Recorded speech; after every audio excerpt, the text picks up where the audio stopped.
Welcome to the Successful Home Inspector Podcast, where we discuss everything you need to know about home inspection from A to Z. Brought to you by Preston Sandlin and Home Inspection Carolina. We're here to share some success stories and some not so successful stories. Some things we can all learn from, and maybe, just maybe, we can help each other and raise the profession. So sit back, turn up the volume, and enjoy. Now, here's your host of the Successful Home Inspector Podcast, Preston Sandlin.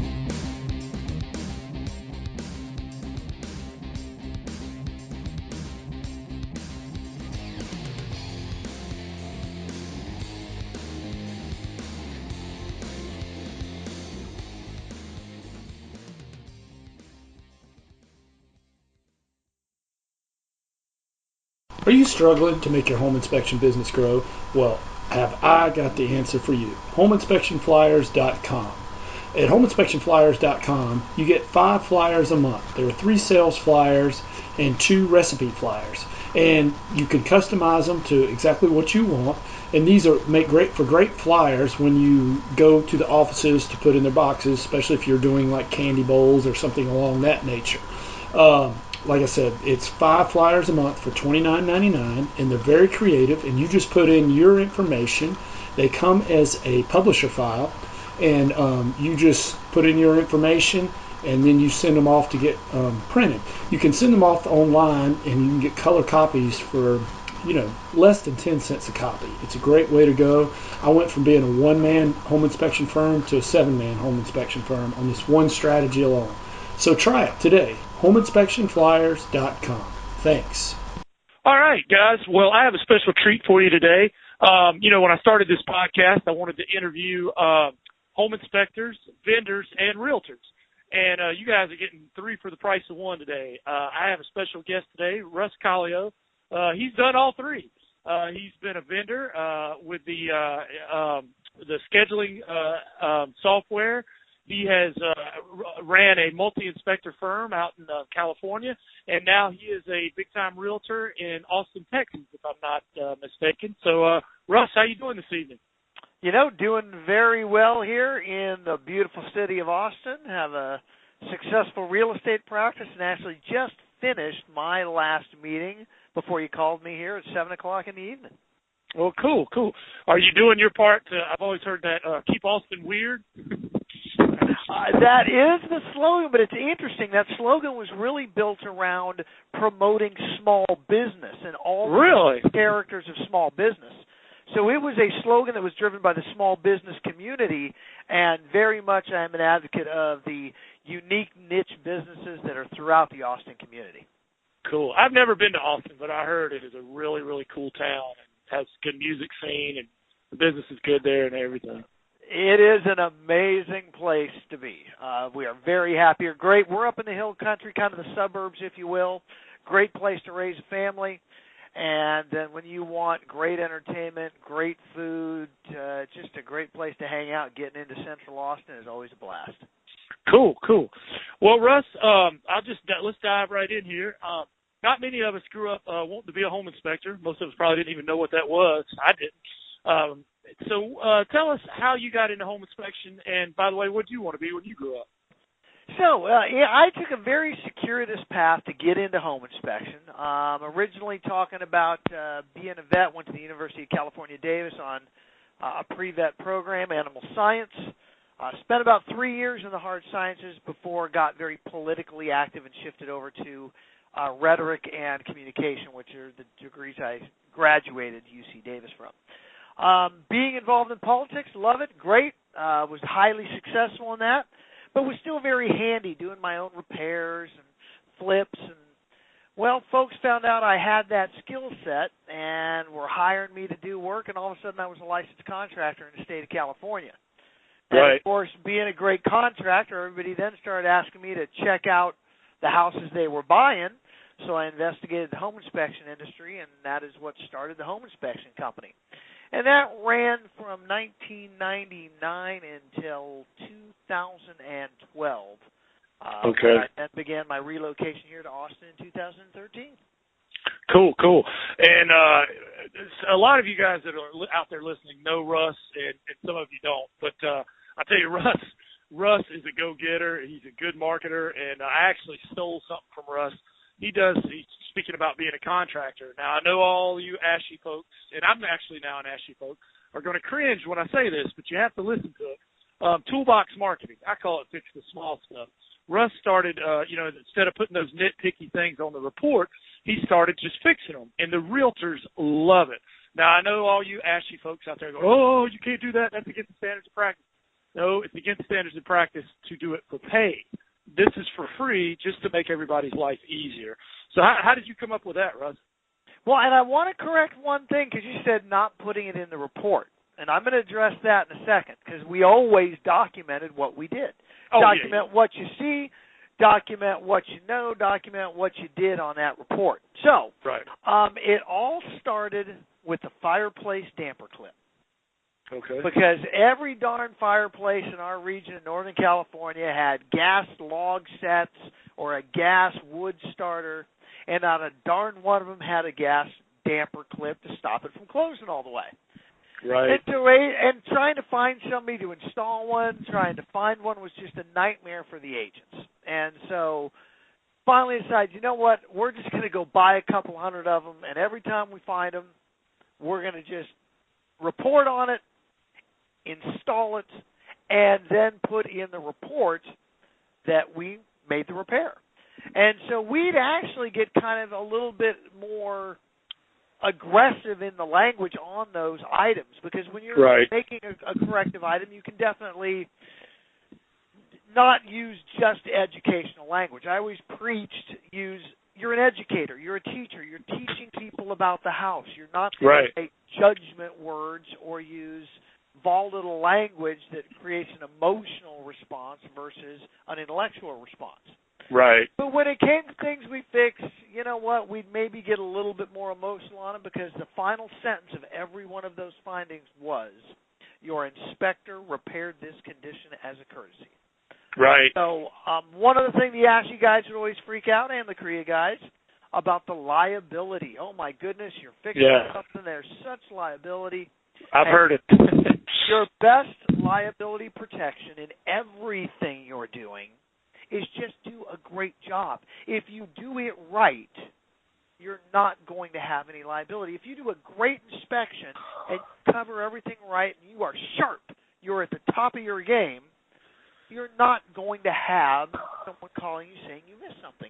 And if they do, when you go out to follow up, you're going to be able to educate them on why it was in your report or why it wasn't. Right. We never, ever had a single repair come back to haunt us once. Wow. That's pretty awesome. Well, now you mentioned the date, Russ, and I meant to calculate it in my mind, but you've been doing home inspections a long time and now real estate. Tell me about some of the changes you've seen. Now, what do you mean by the changes? The differences between the two or the changes in the industries?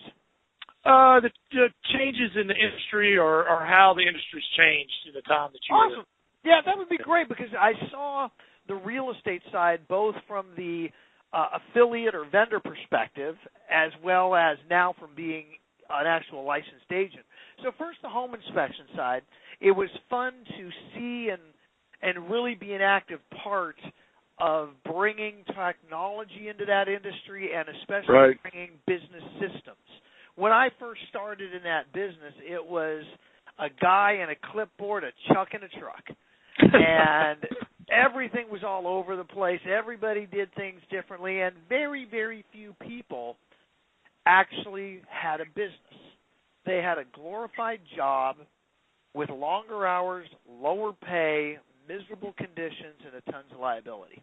Right. And we really, at least in our market in Northern California, ushered in a true business sense of having staff, support staff, inspector staff, building systems, making it that the people in that community, agents and clients, wanted to work with you because of your standards as a company rather than what most inspectors think, they'll only use me because they like me. The agents in our market loved our standards. Now, during the same time as I'm watching the real estate side, the big thing I noticed in the real estate side is relationships between agents and their vendors was very, very, very parasitic. Agents would call you when they wanted money. They wanted you to support something. Right. And when Keller Williams came into the market, it became a very symbiotic relationship. It was amazing the difference that brokerage made to all the vendors and ultimately shifting the marketplace in our community. Being as involved with Keller Williams as I am now, there is truly a cultural difference that starts at corporate here in Austin and filters all the way down now to, I believe, 14 countries across the planet. Don't know if you know, Preston, Keller Williams is now the #1 brokerage on the planet by agent count. We have over 100. That is awesome. That is awesome.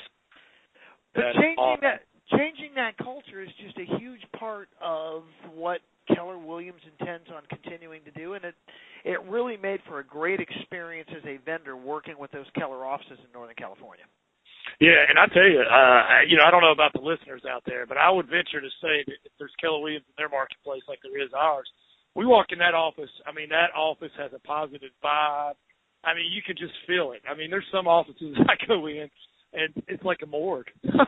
Yeah. But not Keller Williams. Those guys, they've always got something going. If you go to one of their meetings, I feel energized. Every one of their meetings is like, even if you didn't have anything to do with the real estate business, you would come out of there energized. It's awesome. And that comes out of our training department. It is a very intense focus, a laser focus on attitude and mindset that comes from the top down. And again, Tuesday morning, I think it was Tuesday morning, Training Magazine, which looked at all companies across all industries to rate who is the absolute best of the best. They have a top 125 training companies. Last year, Keller Williams was #2. And this year on Tuesday, Keller Williams was ranked the #1 training company, again, amongst every other company on the planet. And Gary put it best. We run a training and educational operation disguised as a real estate company. Oh, cool. Yeah, and it just filters on down, cultural-wise, systems-wise, business-wise. It's an amazing industry with great people that are shifting it based on one massive brokerage. And it's going to be fun for everybody as that gets pervasive through all the other companies of having that positive attitude, pushing that energy, and sharing it with their vendors. No, they're great. And, for all the listeners out there, Russ, if they haven't read some of Gary Keller's books and you're targeting a Keller Williams, I highly recommend it. And especially, what is the One Thing Shift and Millionaire Real Estate Agent? I think it shifts. I think that's the one. There's a whole chapter in there where Gary Keller talks about bulletproofing your deal, and a big part of that is pre-listing inspections. So I took a lot of that stuff, and when I marketed to Keller Williams agents, I would say, you want your house to sell in less time for more money. This is what Gary Keller's saying to do, and man, it worked wonders for me. And it's funny because as a real estate agent, I am one of the absolute few who pre-list inspect every single home. So when I take a listing, I am having those pre-inspected up front. I'm having that done by a Mike Crow member, one of his platinum members, just so you know. Love what Mike does and how he helps those guys run great businesses. He's a great coach. Right. So using one of those here in my local market, they're doing a fabulous job for me, and it really makes every deal go a lot smoother. I hear you, brother. Well, getting back to inspections, when you were at your height, Russ, how many inspectors did you have? And the second part of this question is, a lot of guys struggle with hiring, especially that first one. So the first part is, how many inspectors did you have? And the second part was it hard to hire that first one? What was that like? So I ultimately had 6 inspectors total on board, plus me. Mm-hmm. That was at the height of it. And I didn't have that barrier hiring the first one. For me, it was a very easy process to get them on, get them boarded. I had a licensed contractor, had construction history. They went out with me, shadowed me, worked with me, and then I turned them loose. Now, that being said, they did not work out from a personality standpoint. And so now for hiring in that industry or any other industry, I use a very formal process of background checking. There's a number of books out there, and again, it's Keller Williams' approach as well on putting the right people in the right seat on the bus. Right. And so the inspector seat on your inspection company business bus needs a certain personality type. They need someone who's got the ability to communicate effectively, to make people feel at ease, to educate them, and really come from a servant's heart to teach those people about the house and help them understand it and continue to be a resource. Right. And a lot of contractor types don't have that servant's heart. They're a little bit of gruffness, a little bit more abrasive, and so you got to filter those issues up front. And I got very good at making that filter up front and put together a great group of guys. I didn't mean to laugh, but when you were saying they're a little gruff and whatever, I was just thinking about some forums that I've seen lately.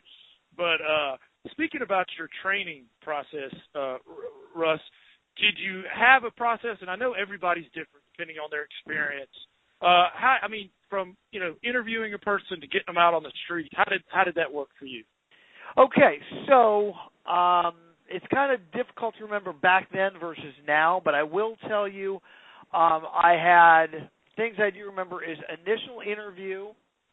To really get to know them as a person, talk about what the job entailed, put out there the bad, the ugly. If they were still interested, then step one was to go out on a shadowing ride along with me with the very direct instructions to pay attention, keep your mouth shut.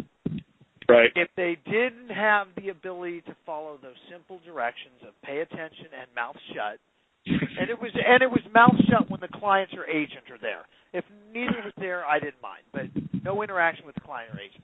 If they didn't have the ability to obey that simple command, they were done. After that, and by the way, before going out on that, I had them sign a confidentiality agreement because, again, we were teaching the toolbox marketing. Right. The only ones in the market doing it. So, I wanted to make sure we kept that tight and under wraps as we were refining that. So interview, non-disclosure, first appointment out with me, that goes well. Then sit down and really hammer out the details of our business relationship with them. And then they would have to go out and ride along with every other current inspector that I had.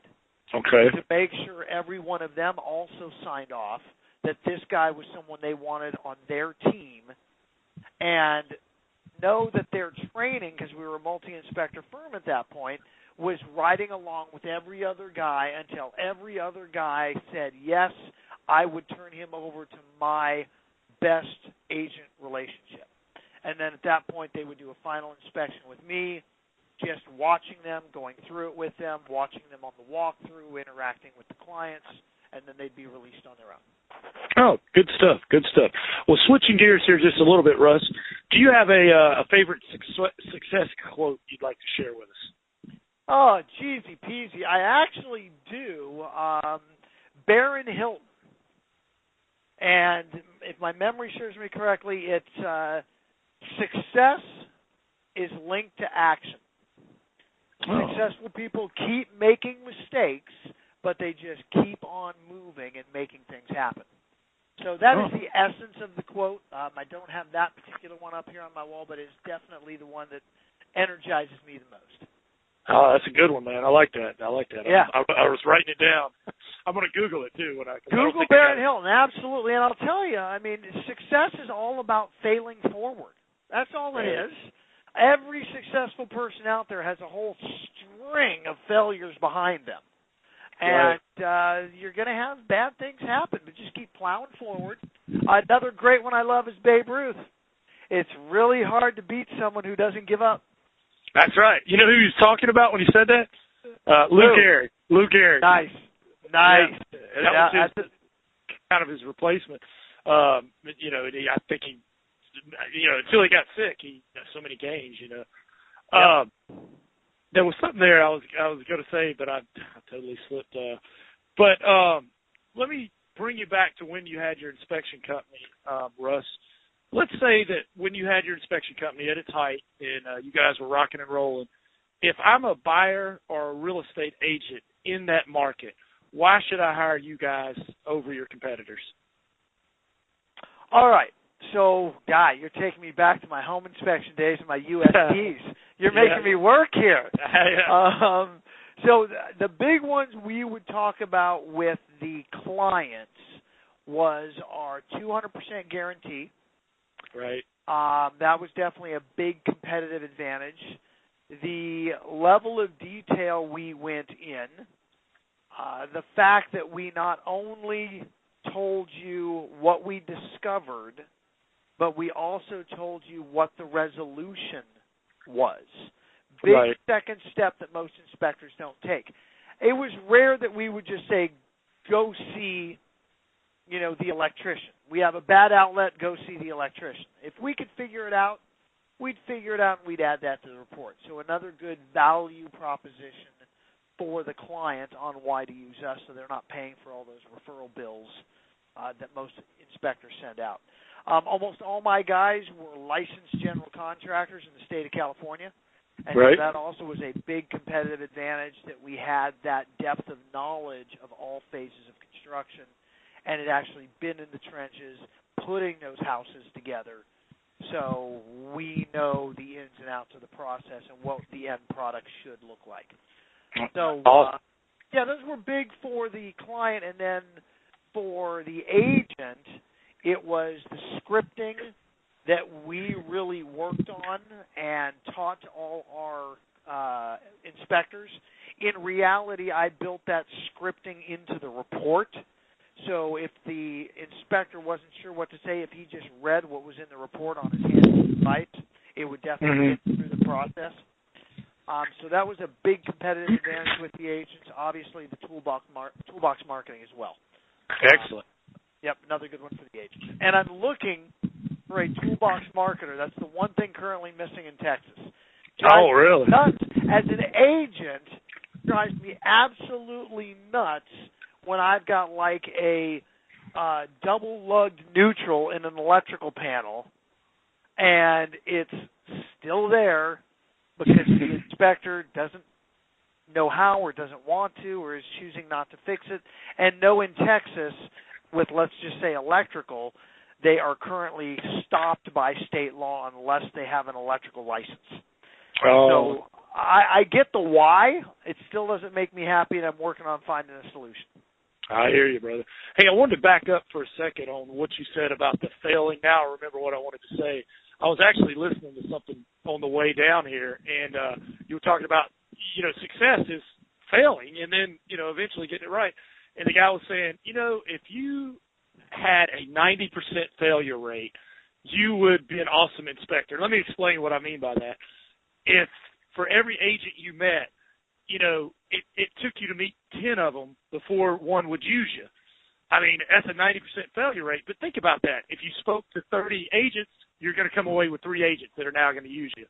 If you talk to 40, you got 4. And what's the lifetime value of those agents? So I thought, turn that around. A 90% a failure rate is awesome because 10% of the time, you just got to do it more often. You know what I mean? So I absolutely get that. And again, we are so into data in this company. So for me, I am tracking every single call I make. Just today, I called 27 expireds. I've talked to 7 in my circle of influence. So I've got 34 calls done as of this point today where I've had a live conversation about real estate. And why is that important? Well, I can now, because I've been collecting this data for years, know that X number of calls means an appointment, or Right. let's say 2 appointments. 2 appointments equals 1.5 contracts. 1.5 contracts equals an escrow, and an escrow 3/4. So I can back into knowing that for every 57 calls I make, I get a paycheck. Right. And I've got the data. Yeah. So, like you said, you made 37 calls today. Even if you got 37 no's, I know a lot of people would be like, "Oh my gosh, dude, that's just like the whole." No. You only get to what 57, so you only got 20 more calls to go, and there's a paycheck. Or the other great way to look at it, if the average paycheck in my market is $10,000, yeah, and I divide that by those 57 calls, each no is $175. That person that just hung up on me this morning paid me $175. Smile and dial, baby. Smile and dial. Absolutely. Dialing for dollars. I hear you. Well, go ahead. In the home inspection world, it's exactly the same in that you should be reaching out to agents, constantly making that, committing to so many contacts a day with new people you've never met, and just working on building those relationships. I use affiliates that I know, like, and trust. And I came into a brand new market not knowing a soul. Right. And Lisa Altamarino, who is my title rep with Gracie Title, came to me, "Russ, what can I do to help you get your business going?" Came from contribution, great resource, and every single file I have been able to put into that title company I have put there because they do a fabulous job, and I know, based on our relationship, whatever happens, she's going to make it right. Right. We haven't always had easy, perfect titles. We've had issues come up. There's been mistakes because we're all human. She always gets it right. Every home inspector listening to this can be in that same toll position with the agents in their market if they just put in the effort. No, I'm totally with you. Well, switching gears here just a little bit, Russ. Besides your wife, who I think is a fitness champion, tell us something most people don't know about you. And tell us about that, too. And I know you're too. And I competed with her once in a while. She is an IFBB pro. That is very hard to people who don't know. That is not an easy accomplishment. There was only 2 in the state of North Carolina for the year. Well, and she did it at the age of 39 after having 3 kids. Most of the people she competes with are kids themselves, in their early 20s, who have a lot easier time getting into that game shape to hit the stage. So she worked her butt off. And so once in a while there are pro shows that also have an amateur men's physique. And so I have done a couple competitions with her. So you'll see here in the house there's this wall of trophies, and there's 45 female trophies, and there's one little dude in the middle of them that is mine. So that's all right, though, man. You did it. I mean, you did it, and I saw you last time I saw you. You were eating the rice. And, man, I just had nachos for dinner. I'm sitting there feeling like a fat ass. I mean, probably couldn't cuss on this, but no, that's all right. Just shows you're human. I hear you. So things that folks don't know about me. Gosh. Always a tough one to get into because as a human being, we're trained our whole life just not to reveal, those things about us that most people don't know. Right. For me, my world, probably most people on this call are in the inspection world. Don't know that I was a political consultant for almost a dozen years working on different high-level political campaigns, mainly in California. Loved it. Great time. Met some amazing people in that industry. Still have good relationships that I built there. In fact, my absolute best friend, who is an incredible attorney now, came from me being in that political world. So loved it. Good stuff. Yeah. Good stuff. Oh, it's great stuff. And again, it transferred right over because it's marketing 101. It's getting out there and pounding the pavement. It's getting to as many people as possible, educating them about your business, your product, in that case, your candidate, and getting them to commit to getting you that opportunity to earn their business. Cool. All right, well, changing gears again, Russ. I'm all over the map. I want to know. I love it. Stuff. I like personal stuff. I like strategies. I like business.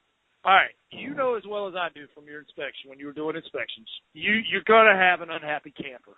How did you guys handle an unhappy camper? Did you have a process? What did that look like? Okay, so it would depend on the unhappy camper. I got to be honest. Didn't always handle every one of them as well as I would now. That political thing probably came in handy there.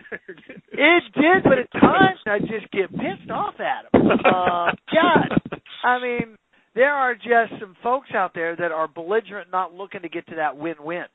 Right. And you still have to strive for the win-win and continue to do the right thing. That will get you better. And back then I didn't always do that. But the process, first and foremost, was I would go out and I would review the issues with them. And a lot of times I could make them right. A lot of times I could put them on the site. If I couldn't, and it was not truly our mistake, it was something deeper, like a builder defect. Right. I would get involved and let them know that I am their advocate and their witness. Right. And I would help them at every turn. So a great example, I got two great examples for my inspection days. Both I inspected. So I get a call. Mm-hmm. People are not in town. The house is vacant. It's sold. They buy it. They move in. And a month later, they call me and say their two-story foyer has some sheetrock cracks, and I should come look at it. Mm-hmm. You know, what's going on? I think you missed something. Okay. And so, sheetrock cracks, it's a house that's been vacant. There's going to be some hairline cracks because of the temperature changes. That's what I'm expecting. And I walk out there, and there are literally 1-inch wide tears through the ceiling in this house. Holy cow. Oh, wow. Yeah, I start freaking out a little bit, like, what the heck is going on? Right. You start panicking, oh, my God, what did we miss, et cetera. So I start interviewing them and talking to them about how they're using it, what they're doing. I knew enough about the area and ultimately got in a plumbing vendor to verify what I thought was going on. The original owners that owned the house for 9 years had the upstairs left bedroom as a guest room that was rarely used. Okay. The new owners had an upstairs left bedroom that was their daughter's, so it was used all day, every day. Right. There was a broken pipe under that section of the stairway that led to the second floor that when the daughter started using it, put a bunch of water into that expansive soil under the house in that location and lifted up the stairway and tore open the ceiling. We were able to diagnose it, find it. The builder's warranty in California is 10 years for a latent defect. I knew who the builder's reps were, got them all connected together, made the situation right. Oh, man. It was awesome, and we were the hero. The second one, similar. I got the call about cracks in the sheetrock. Go out, the house is being torn apart. Go under the house, and the foundation has 1-inch to 2-inch cracks that were never there before. This was about a $4 million mansion up on top of the hill. So I'm trying to figure out what's going on. I go sit down in the kitchen with them after going under the house. The entrance was from the front. And I just happen to glance out back, and there is a swimming pool under construction on the downslope of the house, fairly close to the house. And in that particular neck of the woods, because it's all granite, they use dynamite to build the house. So I don't know whatever happened to that poor pool contractor, but he had major reconstruction and foundation fixes on that house. But again, being involved, going out there from contribution, not going out automatically defensive, we didn't miss anything, but really looking at it from an open mind, you're able to be involved, figure it out, and you take a bad situation and wind up being the hero when you step up rather than get defensive. No, that is great stuff, Russ. I hadn't had the exact thing, but I've had those same moments. And I'm sure there was a couple of minutes there where you're like, just about to poop in your britches. Thinking, oh, yeah. Oh, what the hell did we miss? Is my insurance all paid up? It was worse because it was, what the hell did I miss? It wasn't one of my guys that inspected these. It was me. And so you start processing in your head, how could I have done this? What did I miss? And you get that little panic.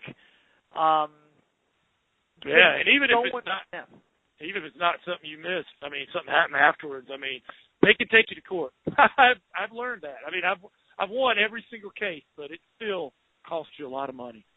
It does cost you money, cost you time, cost you heartache. And again, usually you're being drug into court because the person on the other side isn't coming from contribution and isn't looking for that win-win. They want to win. They want a win-lose situation. Right. We're going to come across those people in our businesses. All of us are, and it's still up to us to continue to pursue the path of win-win everywhere we can. And there'll be times where it's just not going to happen. Right. But don't think that because it happened once, that's the way the pattern is. Most people are reasonable. Most people want to come out of it in a fair deal. And, there were a lot of times, too, I'd go out, we'd miss something, we'd just stroke a check. That was the way to make it right. Yeah, we've done that, too. And, we have 100% money-back guarantee. And, if they're not happy, we'll just refund their money. I mean, and it's, if you do enough, it's just like a restaurant. It'd be the greatest restaurant in the world, but you'd be crazy to think they don't give away a few free meals. I'm sure they do. Well, Russ, we're going to get into some I made it moments and some failure moments, but first, let's take a pause for our sponsor. Well, I'll admit this probably doesn't have much to do with home inspection, but it will help me pay for this podcast. If you're in need of anything to hang on the wall along the lines of art, go to PrestonSandlin.com. Check it out. You can click on there if you're interested, and it takes you to Fine Art America, some of the stuff I've done. And you can have all kinds of things, phone case covers, all different size art things. So if you're looking for a gift or something like that, you like this podcast, it'll help me pay for this podcast, that would be awesome. And if you can prove to me that you bought something from it and I see you at a conference or something, I'll buy you an adult beverage. Thanks a lot. Hey, well, we're back here with Russ. And Russ, thank you so much man, you've been dropping gold nuggets all over the place. I sure hope all the listeners are taking notes, unless, of course, they're driving. Just go back and listen to it again. But Russ, we talked a little bit about some negative stuff. I'm going to hit you with one more negative question, then we'll go positive again. Tell us about a time that you failed. Take us there, and what'd you learn from it? Okay, boy, let's find a really good one. I got a good one just because it ends in a strong, positive way. One of my first inspections, I want to tie it to the inspection world because this is an inspector call after all, had an agent that was an amazing performer. She produced at a very high level, and one of the things in our business model, and I discovered this since, I was doing work with her, she was liking me, we had a couple of issues over fee, because our fees were more than others. Right. And her clients and her and me just didn't come to terms on fee, and I didn't handle it right, I didn't discuss it right. And for the next 12 years, she wouldn't return my calls. She wouldn't, talk to me face-to-face.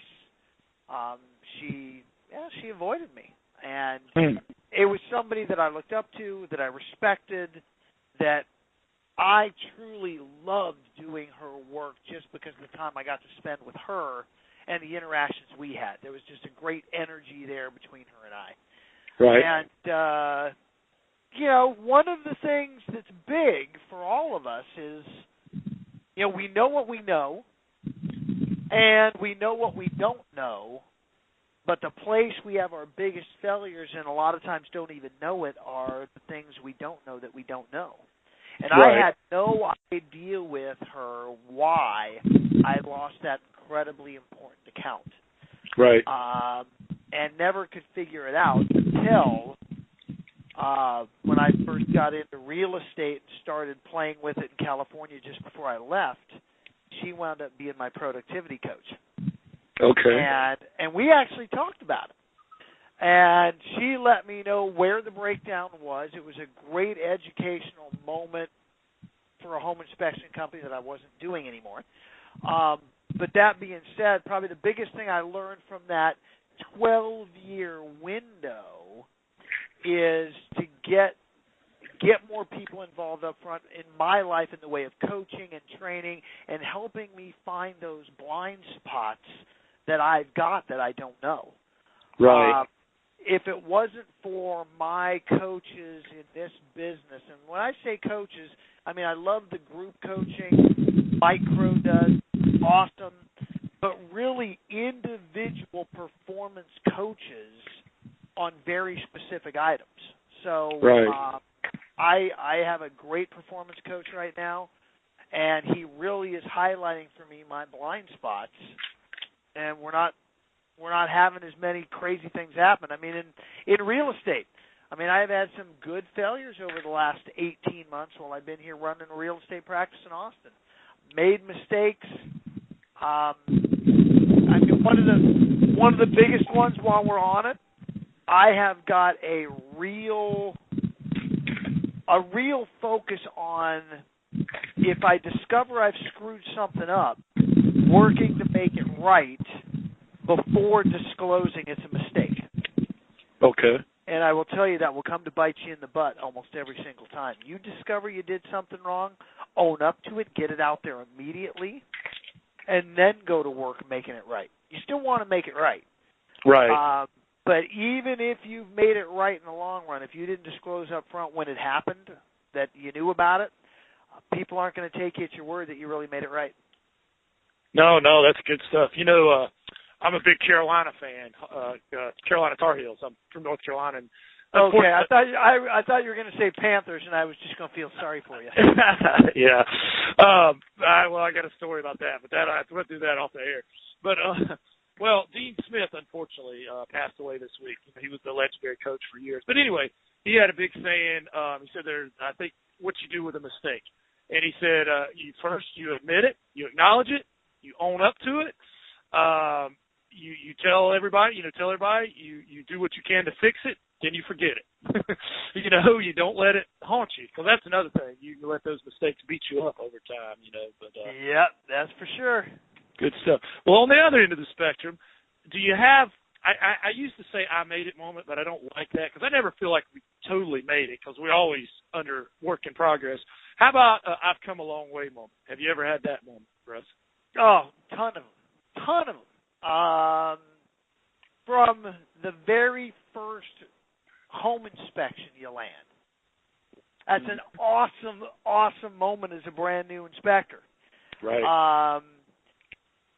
Opening new territories, opening new business, going into that expansion model, adding staff were great moments. And I got to a real point in the home inspection business where I had a 7th level operation. I had staff in place, and if I went away for a couple of weeks, money still came in, the company still ran. I mean, I remember sitting in my office there on Alifa and really having those moments of joy.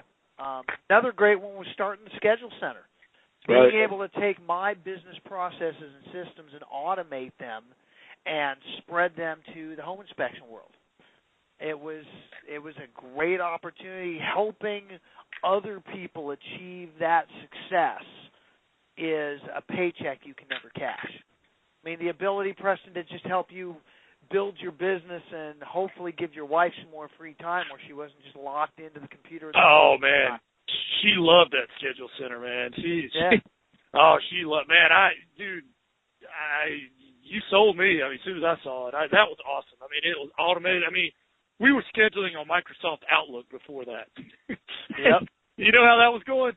Not oh, too good. Yeah. And that was a really, I've come because, I mean, we all want financial security. We all want financial freedom.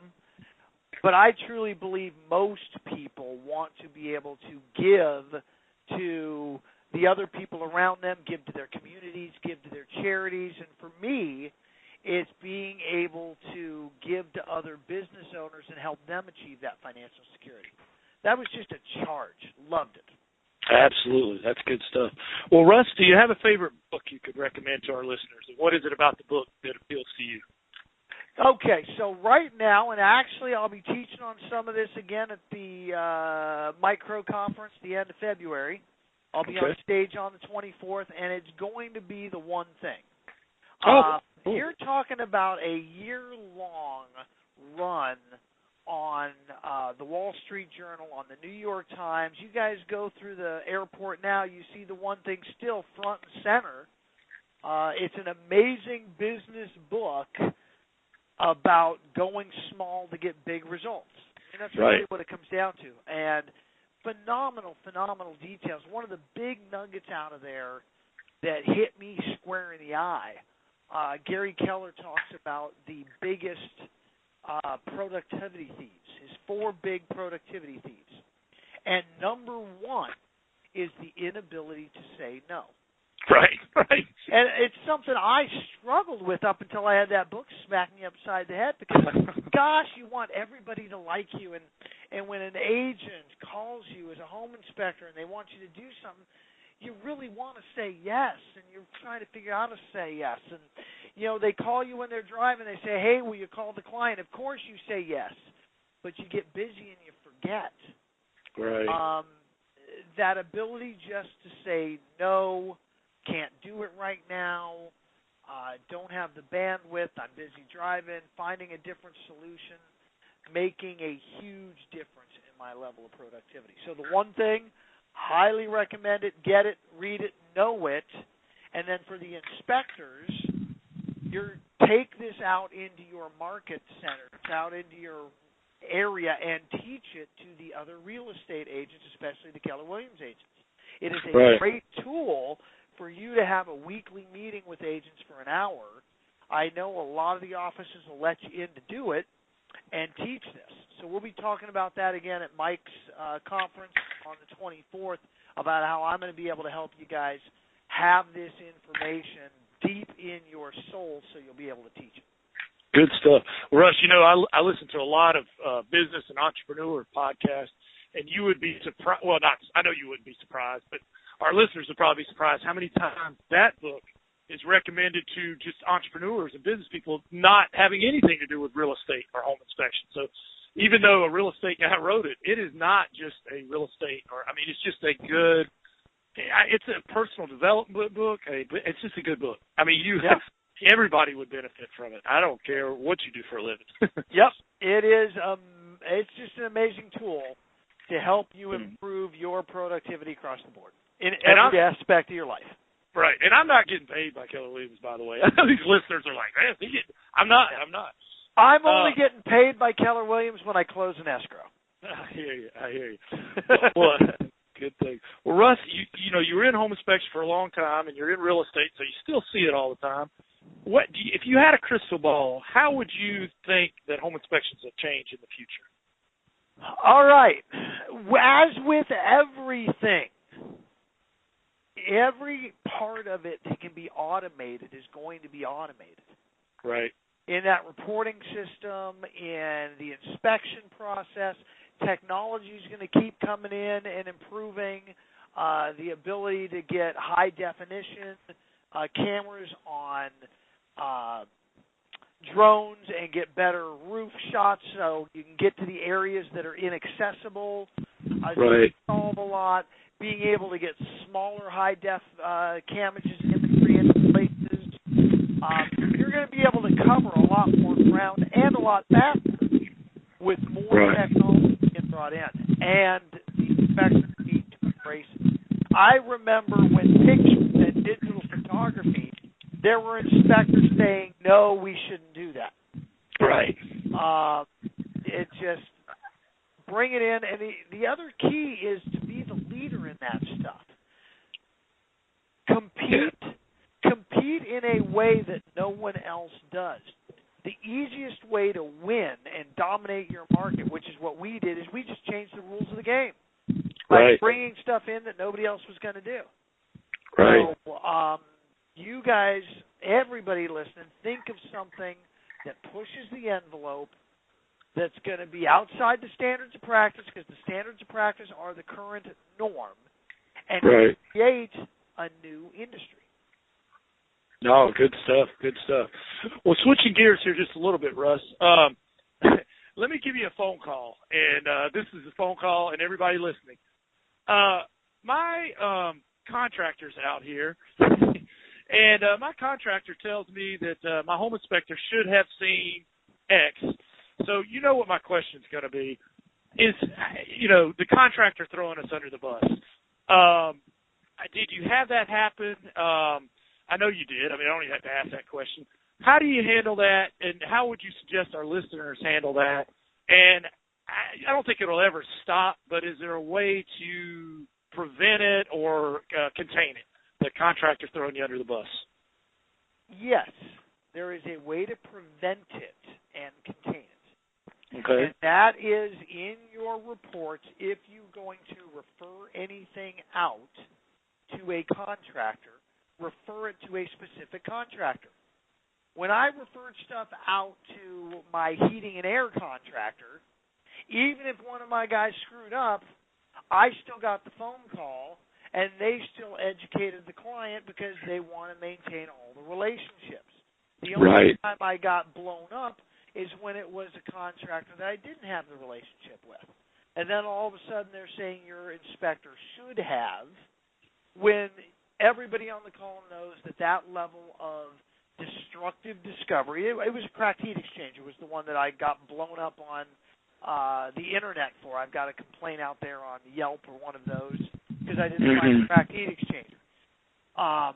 In the report, recommended review because it didn't look right, but that didn't matter to anybody. And again, if it would have gone to mine that was in the report, he would have discovered it and said, hey, this was beyond the scope. They don't go in as deep as I do. That's really the difficult part for us is the contractors don't know our industry. And you've got to almost come up with, and I've got mine that I use, to come up with an analogy to help the client understand. It would be like for a neurologist finding a tube in your head because of your headaches that the general practitioner referred you to the neurologist, and the neurologist saying, oh, well, your general practitioner should have had my level of expertise and been able to find this. Right. You'd think that neurologist was a nut. He just went to 12 years of school to study this one particular part of the brain. No way in heck that the general practitioner should have discovered it. Everybody knows it. Unfortunately, the homeowners don't understand what we do as home inspectors, or what you guys do now, and so the contractors are able to throw you under the bus. And in all honesty, part of the reason they don't know that is you aren't educating them up front and setting an appropriate expectation up front of how the process is going to go and how far you go. Right. No, and your example's excellent. I found it sort of the same thing with a cardiologist. You go to your general practitioner, he knows enough to know something. You got an irregular heartbeat. But he's going to send you to a cardiologist. In your case, there's something coming back on a test or a CAT scan. You need to see a neurologist. But again, he's looking at your entire body and just looking for signs of something that a specialist needs. I mean, he's not spending hours and hours on one thing. So, I mean, we have to look at the whole house. We're not tearing that daggone heat system apart because we don't have time. I mean, an inspection would take 2 weeks if we did that to every system. So, absolutely. It's excellent thing there. Well, I want to ask your opinion on something, Russ, and I'm sorry. I know we're going. I've probably got about 6 more questions here, and I'll let you That's go. fine, man. I'm having fun with you. You know that, Preston. Yeah, it's good stuff. You're really dropping some gold nuggets, and I know everybody's getting some value here. I want to ask your opinion on something. I'm bothered by what I see on home inspector forums sometimes. It seems like egos get going and the negativity starts flowing. I feel like we should all try to help each other to help the profession. But, every once in a while, especially, a guy will ask something or put something out there that's new or something, and he just gets jumped on.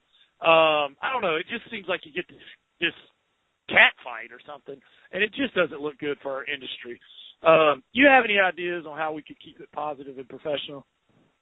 Well, unfortunately, there's going to be people out there that, for whatever reasons in their background, their experience, have that need to tear other people down.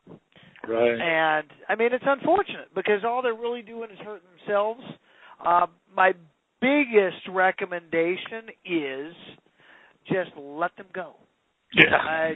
What happens is somebody comes down on a forum, and then other people come down on them, and then it comes a big come down fest, and we all drag each other into the mud together. And no, just you know what? Keep discussing what's positive about the situation rather than negative. Even if somebody posts something that they're wrong about. If everybody comes from contribution, comes from a helpful spirit, wants to improve their industry, then you're not going to have that stuff on there. The guys that are negative aren't trying to improve it; they're trying to impress. And like you said, their ego is really what they're putting out there, and it's just not going to get them where they want to go. Yeah, and in your example, like if you put something out there that's wrong, or somebody did. I mean, the best way to say is you know what, I could see why you think that, and I used to think that too, but you know what that really is? It's this, and this is why. See, that's cool. That's not nobody, but, somebody will go in there and just be like, you're a freaking idiot. I mean, maybe not that, but that, just make them feel stupid, and anyway, that's the wrong way. Oh, yeah, and I see that. In essence, it is you're a friggin' idiot. And, hey, we were all friggin' idiots at one time, Absolutely. What do you mean at one time? I still step in it on a regular basis. I still learn every day, and because of my particular personality style of damn the torpedoes, I wind up stepping in it myself rather than finding out ahead of time.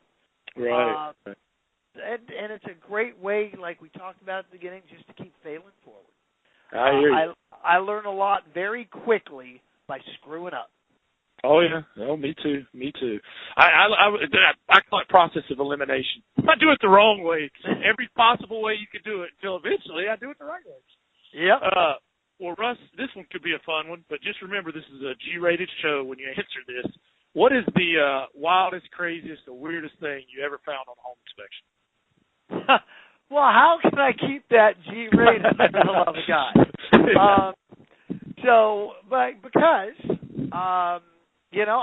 I'm going to, and let's go to 50 Shades of Grey because it's coming out. Oh, gosh. 50 Shades of Grey is coming out. This is a great sector to tie it together. I might have to hit the button here in a minute. No, go ahead. Because I don't think those people were hiding any of their accoutrements in the attic. And it seems like I can't tell you how many times. In fact, I got to be honest, I took a picture of one and posted it to the forum and said, how do I report on this? Was it performing the function for which it did? No, yeah, exactly. Did you test it? But I have found, my personal favorite on this, which is G enough. I was doing an inspection for an agent in Davis, California, a great friend of mine. Did a lot of work with her, and she was very frustrated and angry that she hadn't gotten this listing because it was who she thought was an old friend of hers. And this is a somewhat catty town and a small town. Right. And so this house was the friend's mom and dad's. Okay. And she hadn't gotten the listing, and she was rather upset. So while I'm inspecting the attic, I find Dad's collection of 1960 and 70 classic pornography. Oh. And there's a lot of it. Oh, and man. so I tell her about it, and she says, oh, bring that down. So, I'm bringing it all down for her, and she called this person who didn't give her the listing to make sure she knew what was there. Oh, wow. So, wow. But it was a heck of a collection. I mean, it was box after box after box. It probably had some that are valuable. Probably had some. Was it Playboy, I guess? Well, no, it was odder stuff than that, and I think actually it was even older. Yeah. Wow. Oh yeah. But she was laughing. She was enjoying the opportunity to make that call. Oh, I can see that, man. I can see that. That's good stuff. Yep. I bet. Oh, wow. So many thoughts there. All right, better move along here. We've got about three or four more questions here. Russ, do you you have a training or internet or marketing resource you'd be willing to share with everyone? Like an app or something to make them more productive? Or you know what? I am going to step way out on a limb here, and hopefully I don't get my head whacked. Okay. Watch for Empire Builders. Empire Builders. As I told you, Keller Williams was rated the #1 training organization on the planet now. And Gary Keller, with the help of Sean Kokoska, Les McGahee, who is an amazing comedian who now teaches businesses, Hobbs from the old Hobbs-Herger real estate operation, Okay. started a new division called Empire Builders, where they are taking the Keller Williams training like BOLD, Okay. like the Recruit Select hiring process, like language of influence, and they are changing it all over to general business rather than to real estate specific. Okay. And so again, at Mike Crow's conference on the 24th, I'm actually going to be able to share with the folks in that room the first thing that's coming out that everybody's going to be able to take back to their communities as a resource for every other industry, including real estate, because there is crossover. Right. But by far, the best training is going to be available to every home inspector. And imagine as an inspector that you're taking Keller Williams training. You're going to understand the language of those offices. You're going to understand the culture of those offices better. And you're going to be able to tell those agents that you are doing that training. Hey, cool. You know what? I'm being trained by the Keller Williams folks on language of influence so I can script my reports better. Right, right. Powerful stuff for everybody in that place. So that is the nugget for the people on this call. Empire Builders, you can reach out to me. I am actually going to be getting coaching as being one of their coaches. Okay. That's my first step towards my bold journey with them. I've been doing a lot of training, as you know, the last 2 years. Sure. And just this week while I was at family reunion, got the green light. So now we're working out all the paperwork and all that fun stuff, but got the green light that I will be doing some of the one-on-one mastery coaching. I will be doing some of the group coaching and helping build some very Awesome, and that is very generous for you to. And at the end here, I'll get all your contact info and I'll put it on the show notes as well. That's absolutely great. Absolutely, yeah. Because the first week of April, we are going to be firing up a One Thing seminar, and that we'll be talking about from the stage at Mike's, where we're going to be able to have you guys in a live 1 hour webinar online, going through the one thing, instituting it into your life and your business step by step, but also giving you, in essence, that step-by-step message that you can then repackage and go out into the real estate community and teach them. Cool. Good stuff. I swear I know I'm holding you up here and away from your family. I just got like 2-3 more questions. Now you're privy, Russ, because you know, and like I said, you're a triple threat. You've been a vendor, you've seen every side of it. You've been a home inspector, a multi-inspector, and now you're a real estate agent. So I want you to take us all inside that the office and the office meetings, and what I'm getting at here is now from a realtor's perspective, and you get to meet and talk to other realtors. I want to know just a couple of things. What makes a home inspector popular among realtors, and what makes them unpopular? From here, and not just you, but like what you hear. So what would you say would make an inspector popular, but diversely unpopular? So unpopular is showing up late. Right. Our time is extremely valuable, as is yours. And if you don't show up early, you are not on time. And if you're not on time, you are telling me you don't respect me. You don't respect my time. It's more screw you than, oh, there was traffic. No, you plan ahead. You get there on time. If I don't show up to a listing appointment on time, I don't get the listing.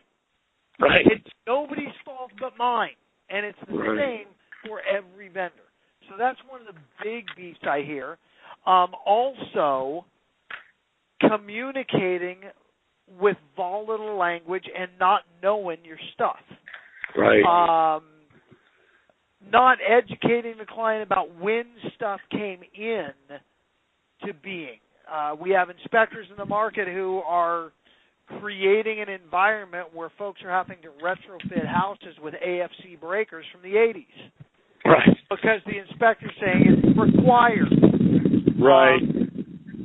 Just know your stuff and educate on, hey, at the time the house was built, this was acceptable standard. If the house were built today, this is what the house would have, and this is why it would have it. Right. This is what this device does. Teach, teach, teach. What makes them popular is honesty, integrity, a willingness to step up and help out when help is needed, and just speaking the truth, whatever that is. Yeah. I don't care if you find stocky botrytis black mold on one of my houses that I am working on. Educate my client on what it means, that we're really looking for the moisture condition, that it needs to be properly contained, professionally remediated, depending on how much and where it is. And we're cool and groovy because I can teach my client. We can negotiate a repair with the seller. Probably the biggest negative is leaving questions in the client's mind. Unanswered items are the deal killer. The truth is never the deal killer. No, that's a good way to do it. I like that. I'm going to use that in my next inspector meeting. I'm sorry. Do not leave questions in the client's mind. That's good stuff. Well, Russ, last question. Now put your inspector hat back on for a second. If you had to move to a brand new town, actually you did that, but let's say you're going to move to a brand new town and start a new inspection company. And you have all of your current knowledge, you still have all your equipment, room and board's taken care of. Basically, you have $5,000.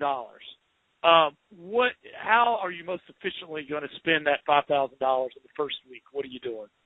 I'm not spending any of it. Okay. I'm getting on the phone, and I am calling every agent, letting them know I exist, and asking for that one opportunity to earn your business for life. What do I have to do to get that one opportunity to earn your business for life? Oh, good stuff. And then shut up and let the silence do the heavy lifting. Because we'll tell you. Yeah, I'll tell you, hey, I don't have anything right now. I mainly represent sellers. I appreciate that you're reaching out to me, and follow up with me in a week. By the way, if they don't say follow up, ask for permission to follow up and let them know, listen, I want to follow up and stay in contact because that's exactly what you do as a real estate agent, and I don't want to be a pest. So, oh, man, good stuff. How long from now can I call you? Is 3 weeks okay? And they'll tell you. And then that's awesome. Yeah, just come from the heart. That's what you mean. And every single agent out there who is successful is on the phone calling every day doing the same thing. They're calling in the mornings. That's when they're supposed to be doing it. So call from like 11 o'clock to 2 or 3 o'clock. And commit it every day. I would be time blocked on that. And I would be calling from 11 o'clock on until I got a deal. Once I got that inspection, and this is exactly what I did when I was brand new in the industry 17 years ago. I do that inspection. I make sure it's great. I verify with that client she or he liked it, with that agent, and then I ask for their permission to talk to every other person in their office and let them know I did the inspection. And they say it was a great job. And then I've had a letter that I literally put in every other agent's box, merge printed to every other agent, because I couldn't afford to mail them at that point. And in the boxes they went, so every single agent got an individually addressed message. I didn't even put them in envelopes because I couldn't afford those, saying, hey, I recently did an inspection for Mary Lynn.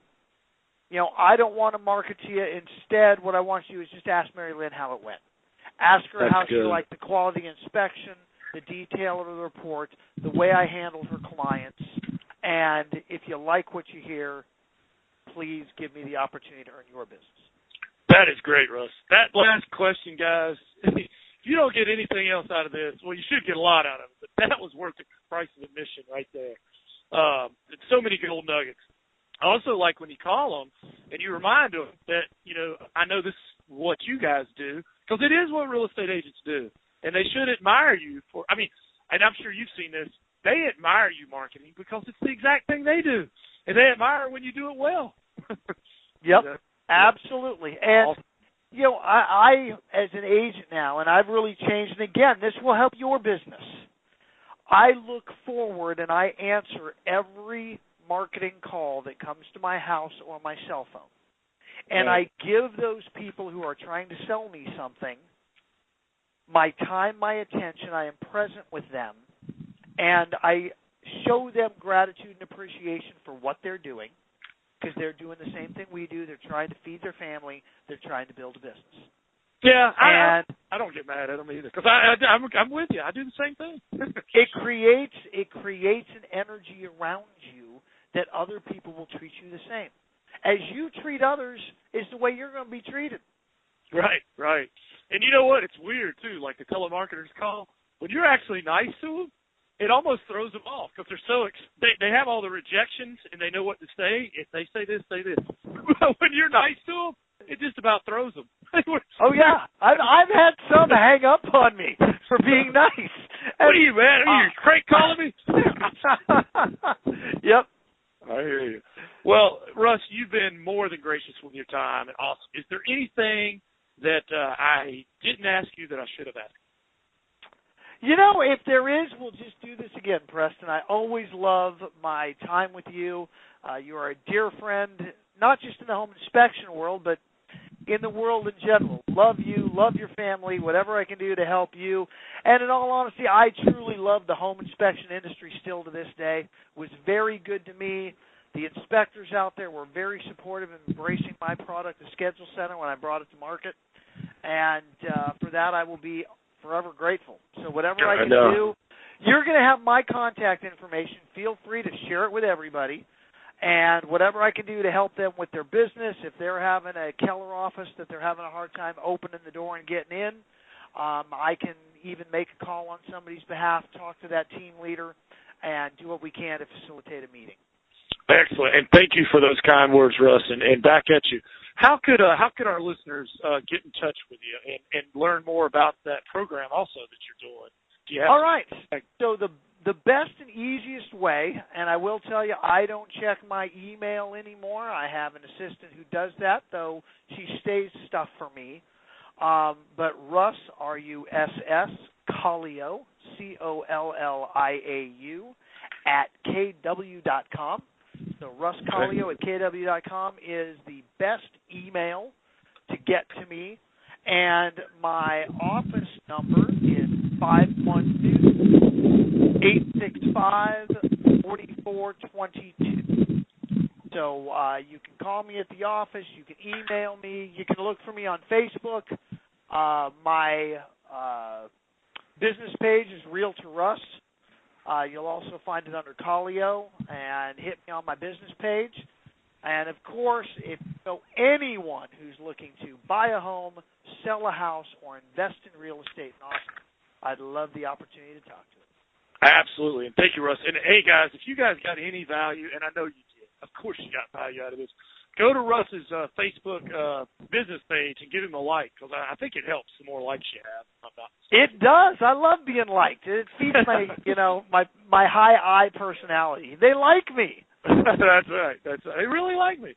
Yeah. Well, Russ, thank you so much for your time, and you've been more than generous, and we'll catch you on the flip side, brother. Awesome. I'll see you in a couple weeks, Preston. You have a great day. You too, Russ. Thanks. Thanks. Bye. Bye. Thanks for checking out the Successful Home Inspector podcast. You can find show links at thesuccessfulhomeinspector.com. Check out the website for special offers, information, and other resources. Thanks again for listening to the Successful Home Inspector podcast. And remember to check back for new episodes. The Successful Home Inspector podcast is brought to you by Preston Sandlin and Home Inspection Carolina.